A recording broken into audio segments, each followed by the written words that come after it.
ये कहानी है धर्म बुद्धि और पाप बुद्धि की। बहुत पुरानी बात है। किसी गांव में दो परिवार रहते थे। एक परिवार मेहनत और ईमानदारी में विश्वास करता था और दूसरा बेईमानी और आसान रास्ते पर चलने पर विश्वास करता था। पहले परिवार के पुत्र का नाम धर्म बुद्धि था और दूसरे परिवार के पुत्र का नाम पाप बुद्धि था। उनके विचार भी उनके परिवार की ही तरह बन गए। धर्म बुद्धि हमेशा मेहनत करता और लोगों की मदद किया करता था। पाप बुद्धि हमेशा लोगों को छलकर धन कमाने की कोशिश करता। दोनों फिर भी मित्र थे। एक बार दोनों धन कमाने के लिए एक साथ उज्जैन के लिए निकल पड़े। उज्जैन में उनका व्यापार चल निकला और उन्होंने खूब धन कमाया। 5 वर्ष बाद दोनों ने अपने घर लौटने का निश्चय किया और दोनों घर के लिए चल दिए। अपने शहर के पास पहुंचने पर पाप बुद्धि ने धर्म बुद्धि से कहा, इतना धन लेकर मैं घर नहीं जाना चाहता हूँ, क्योंकि सारे रिश्तेदार धन को मांगने लगेंगे।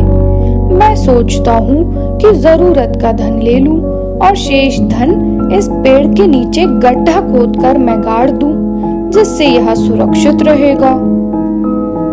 धर्म बुद्धि को यह विचार बहुत पसंद आया। उसने कहा, तुम सही कह रहे हो, मैं भी अपना धन यहीं गाड़ देता हूँ। जब जरूरत पड़ेगी आकर ले जाऊंगा। दोनों ने पेड़ के नीचे गड्ढा किया और अपना धन गाड़कर अपने अपने घर चले गए। अगले दिन पाप बुद्धि वहां आया और गड्ढे से सारा धन लेकर चला गया। कुछ दिन बीत गए। धर्म बुद्धि को कुछ पैसों की जरूरत पड़ी। वह पाप बुद्धि को लेकर पेड़ के नीचे आया और उन्होंने गड्ढा खोदा। धर्म बुद्धि वहां धन ना पाकर आश्चर्यचकित रह गया। दोनों एक दूसरे पर इल्जाम लगाने लगे।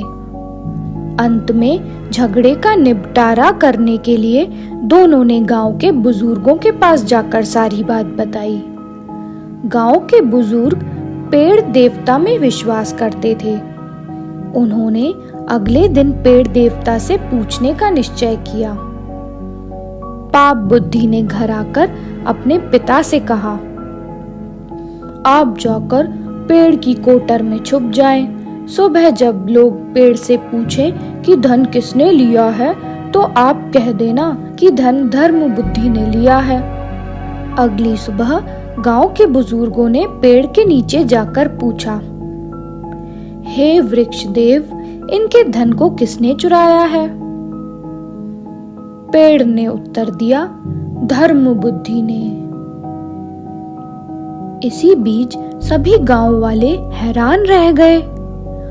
पाप बुद्धि ने कहा कि धर्म बुद्धि को सजा मिलनी चाहिए। धर्म बुद्धि ने थोड़ी सूखी पेड़ की टहनियों और पत्ते इकट्ठा करके पेड़ की कोटर में आग लगा दी। वहां छुपकर बैठे पाप बुद्धि के पिता आग की गर्मी और धुएं के कारण खांसते हुए बाहर निकल आए। गांव वाले उन्हें देखकर हैरान हो गए। उन्होंने स्वीकार किया कि अपने पुत्र पाप बुद्धि के कहने पर ही ऐसा किया गया है। धर्म बुद्धि को उसके पैसे वापस मिल गए और पाप बुद्धि और उसके पिता को जेल जाना पड़ा।